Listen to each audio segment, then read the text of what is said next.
COVID-19 is, we're told, indiscriminate in who it strikes, but healthcare workers on the front line are statistically more likely to be women, and women are far more likely to be carrying out unpaid work, caring for a sick relative. The organisation Women for Women International is well used to helping women caught up in conflict. Now they're joining the fight against coronavirus. Let's speak to Executive Director Brita Fernandez Schmidt. Hello to you, Brita. As we learn more about this virus, initially told it didn't discriminate, but it is becoming clearer that it does discriminate on race grounds, also on gender grounds. Let's talk about that a little bit more, because it seems that men are more likely to die. But how are women being impacted? Yeah, thank you, Sarah. Poverty, what we see in Women for Women International, and the countries where we work, and that poverty, conflict and gender discrimination are the kind of toxic mix that means that women are disproportionately affected. We're already now seeing the economic impact hitting vulnerable women in particular.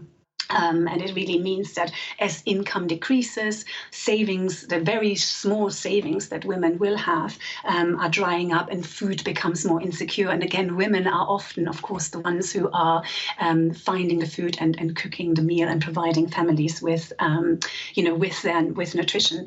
And that then leads to family panic selling assets, which will then increase their poverty. So we're really concerned about that. There's, of course, also the impact around violence against women, as women are forced to be in lockdown, and so that is definitely, we're seeing increase. In fact, I think we're seeing increase globally. So we can for sure say that the coronavirus has a gender impact. We know this also from other infectious diseases like Ebola, that also had a disproportionate impact on women. We've seen the impact that it has had in developed countries, those with advanced healthcare systems, but in developing countries, those recovering from civil war, for example, how are they coping?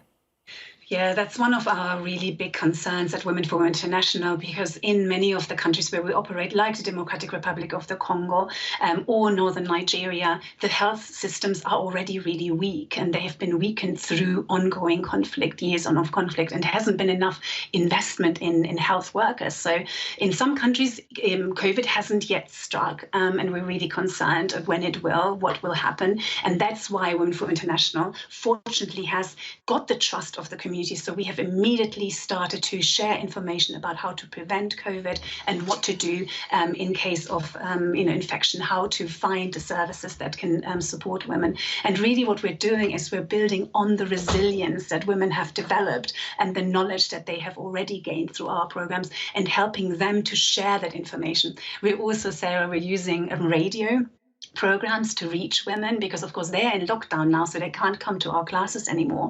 So we're using radio to share information and as I say, find out referral systems, so that when we hear of cases, that we can refer them to other organizations who are providing kind of healthcare services.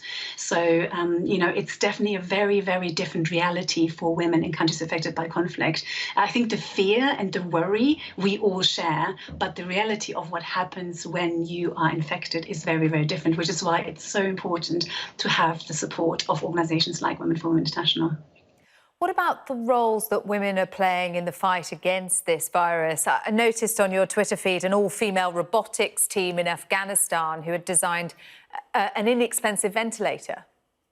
Yeah, exactly. That's such a fantastic invention. I think, women are just so inventive, and they will rise above. I was talking to my colleague in Bosnia. The women associations there immediately started sewing face masks and protective kits for hospital staff who don't have enough, and just the government isn't providing them.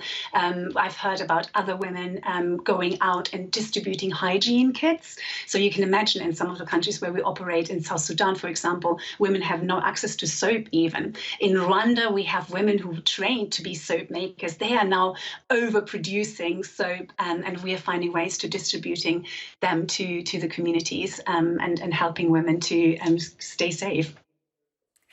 Just one final thought from you, Brita. You've been working with teams who've dealt with Ebola as well. What lessons can you learn from that?